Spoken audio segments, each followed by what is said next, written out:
Bonjour les enchanteurs, bienvenue sur ma chaîne Inspiration Enchantée. Je vais procéder aux guidances spéciales célibataires pour le mois de juillet, signe par signe.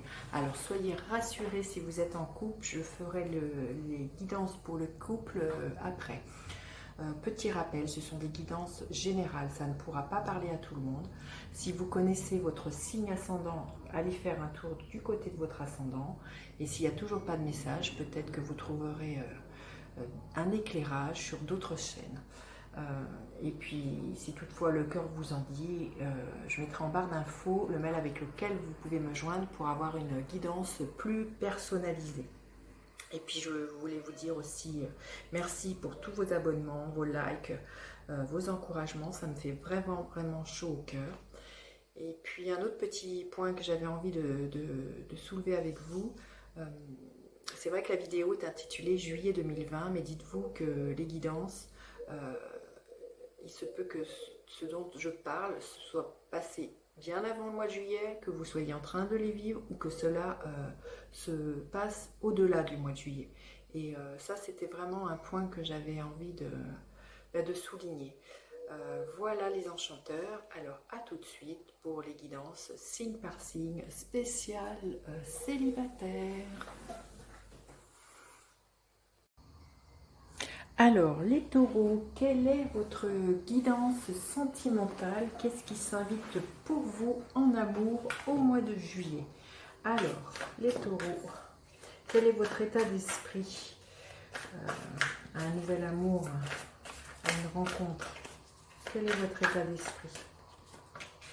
Quel est votre blocage, les taureaux? Quelle est votre ressource pour cette rencontre à mobiliser?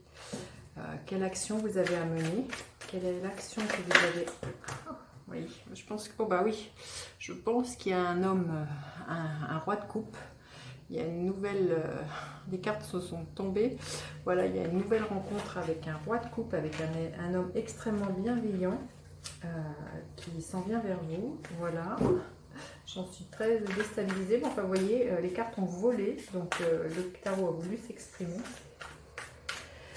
Écoutez, hein, vous me direz dans les commentaires, je serais curieuse de savoir comment ça se passe pour vous les taureaux. Alors, quelle est l'action à mener? Quelle est l'action à mener? Ok, alors je vais faire une autre ligne là pour la personne qui vous vient. Dites-vous que les énergies sont interchangeables. Hein. Alors, quel est l'état d'esprit de cette personne qui vous vient, les taureaux? Quel est l'état d'esprit de cette personne qui vous vient? Quel est son blocage vis-à-vis d'une rencontre amoureuse? Quel est son blocage? Quelle est sa ressource à cette personne? Quelle est sa ressource? Ok. Quelle est l'action qu'elle a à mener, cette personne? Ok, celle-ci, je sens bien. Et les résultats possibles de tout ça, hein? Quel est le possible pour vous les taureaux? Alors, on va faire quelle est la tonalité de votre mois? Quelle est la tonalité? Quelle est la tonalité au niveau sentimental pour les taureaux? Ok, je sens que c'est celle-ci. Rencontre divorcée. Il se peut que ce soit la personne qui vous vienne, ce soit une personne qui soit en instance de divorce ou qui vient de divorcer. Donc c'est quelqu'un qui est libre. Voilà, donc j'ai envie de vous dire super. Hein. Alors, quel est votre état d'esprit, les taureaux, à une rencontre amoureuse? Quel est votre état d'esprit? Vous avez vraiment envie... oui, qu'il y ait quelque chose qui fasse battre votre cœur, quelqu'un qui fasse battre votre cœur. Vous êtes assez confiant. Vous savez que vous êtes dans votre propre rayonnement. Vous voyez, à l'image de ce lion qui s'invite sur cette carte. Voilà, vous avez confiance, vous êtes serein, ça parle de magnétisme hein, aussi. Donc je pense que dans votre état d'esprit, vous êtes prêt, vous avez envie d'attirer à vous l'amour et qu'il y ait justement une personne qu'il y ait une rencontre qui se fasse pour vous, les taureaux, pendant ce mois-ci. Alors quel est votre blocage? Quel est votre blocage? Alors, il y a peut-être encore des craintes dans le fait de tomber amoureuse, mais ce que je ressens, c'est le blocage, ça serait d'être en état de vulnérabilité au niveau émotionnel. Vous êtes peut-être quelqu'un qui avait souffert par le passé et du coup, le blocage que vous avez, c'est que peut-être que vous oseriez pas trop montrer qu'éventuellement une personne vous plaise. Il y a comme l'idée que d'une certaine retenue de montrer votre sensibilité et votre vulnérabilité, ou même le fait que vous tombiez amoureuse, il y a comme une retenue que je sens là. Il y a à la fois cet état d'esprit où vous avez vraiment envie, mais il y a quelque chose de, voilà, qui vous retient quand même, hein.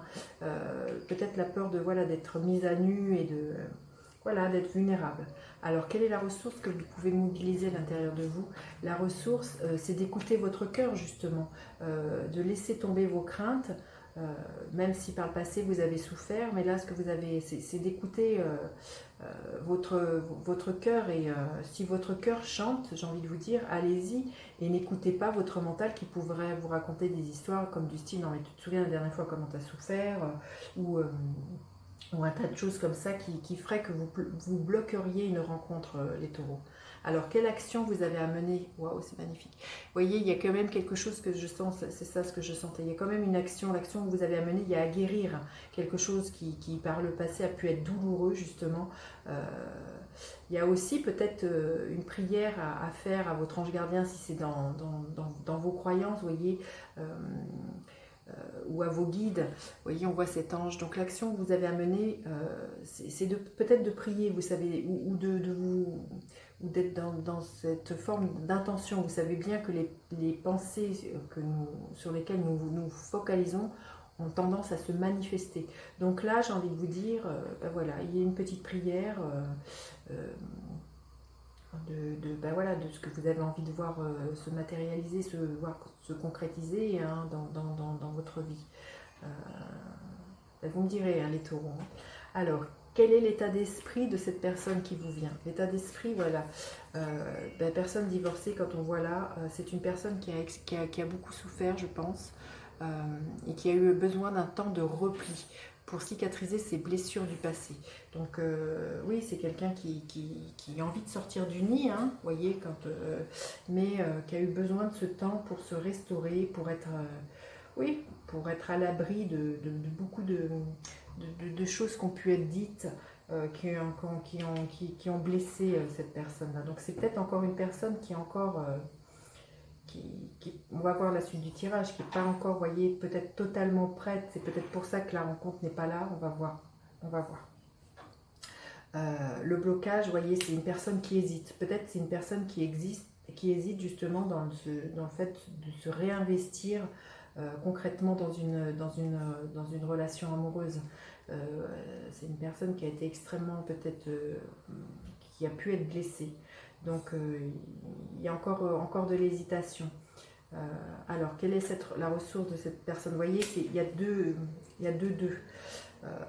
Les deux, ça nous met face à la dualité. Il y a des choix à faire, vous voyez. Donc la ressource, c'est quelqu'un qui a mobilisé le fait qu'elle puisse se projeter, d'envisager, de sortir, vous voyez, de son nid, voyez, et de se projeter au-delà en l'occurrence au-delà de la fenêtre, voilà, d'aller voir plus loin que l'espace cocooning dans lequel elle est, et de s'ouvrir au monde. Donc oui, je pense que c'est quelqu'un qui est encore à un état émotionnel un peu blessé et qui a encore du mal à se projeter dans une autre rencontre amoureuse. Alors, quelle action elle a à mener, cette personne? Voilà, oui, c'est ça. Donc elle a encore c'est un 10 d'épée. Les 10, c'est la fin de quelque chose. L'action qu'elle a à mener pour que cette rencontre se fasse, que cette rencontre se profile à l'horizon pour vous, c'est de tourner le dos au passé et de s'ouvrir à une nouvelle rencontre. Donc, bon, on va voir du coup le résultat possible pour vous, les taureaux. Oui, il y a un aboutissement, vous voyez, le 10 de Pentacle, c'est une concrétisation, c'est quelque chose.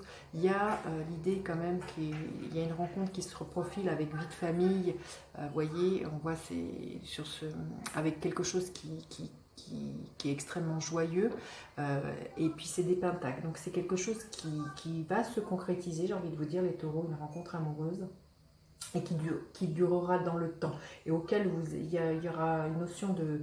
vous allez être comblé au niveau de tout ce que vous envisagez, au niveau des termes de valeur, au niveau de ce que vous projetez au niveau amoureux. Donc, je pense que là, il y a vraiment encore, pour la personne qui vous vient, encore un cheminement à faire pour que cette rencontre puisse se faire. Et je pense que ça ne sera pas forcément le mois de juillet.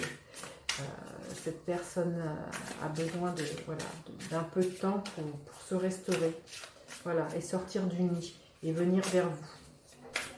Alors, un conseil pour vous les taureaux, un petit conseil supplémentaire, un conseil pour vous les taureaux, un conseil supplémentaire les taureaux, celui-ci. Ok, alors... bon, je ne vais pas vous lire en anglais parce que je ne suis pas du tout, mais ce que vous voyez, c'est l'idée là, de ce que je vois du conseil, c'est il y a quelque chose qui est en germination. Quand je vous dis que cette personne n'est pas prête, il y a un temps de maturation pour cette personne pour pouvoir un jour oser aller être dans le monde et concrétiser, comment dire, une rencontre et puis concrétiser une vie de famille et tout, et voilà. Mais c'est pas pour tout de suite, c'est en gestation. Voilà, c'est exactement ce dont je vous dis, hein. Il y a l'histoire d'une gestation. La rencontre qui vous vient, elle n'est pas pour le mois de juillet. Voilà, bah écoutez, vous me direz les taureaux, n'hésitez pas à partager, liker mes vidéos, à vous abonner à ma chaîne. Je vous dis à bientôt pour d'autres guidances. Bye bye les enchanteurs.